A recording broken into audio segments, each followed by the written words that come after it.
I noticed during my observation Yeah. that the kids were really able to recognize Yeah. their colors and also count in multiple languages. Yeah, yeah. That was really Mom fun. does the Somali and does, the teaching them in ABCs and kind of singing them into Somali.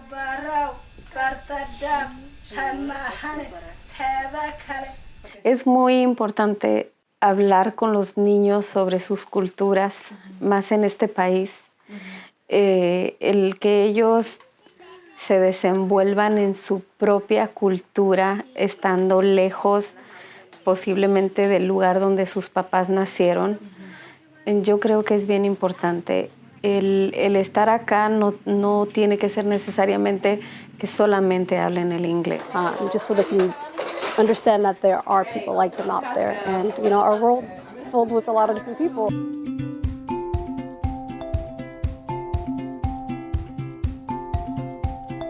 Having the book that's written in Spanish, it is more of a connection to the culture, more a connection to the home culture. And it's not that it's a bad thing to have the book in English and then in Spanish, because that helps them have those vocabulary words. So then they know, like brown bear, brown bear. I think we can get that in English and Spanish, and then they can have some of those vocabulary words in both languages if the purpose is for them to be learning both of the languages as opposed to having a cultural book. Brown bear, o oso pardo, ¿verdad? So, entonces uno puede decir la historia en inglés un día, la puedes contar, ¿verdad? Brown bear, what do you see? ¿Verdad? El desarrollo del cerebro del niño es muy importante cuando el niño habla más de un idioma.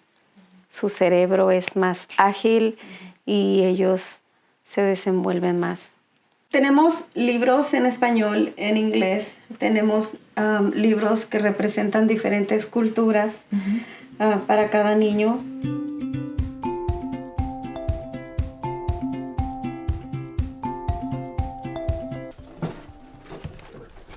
Here we have our numbers book that's translated in Farsi. So we have Yag, Du, Se, Chahar,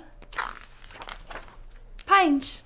Ở đây á, thì chừng nào cô muốn hát với mấy cái em bé là mấy cái em bé nó nhìn đi rồi nó hát với cô. Ok, Yeah. Rồi con có cái tiếng Mỹ luôn, sau có tiếng Việt và tiếng Mỹ. Yeah, ok, yeah.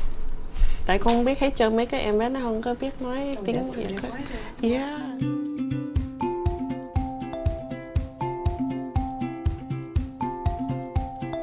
Estas son las mañanitas que cantaba el rey David.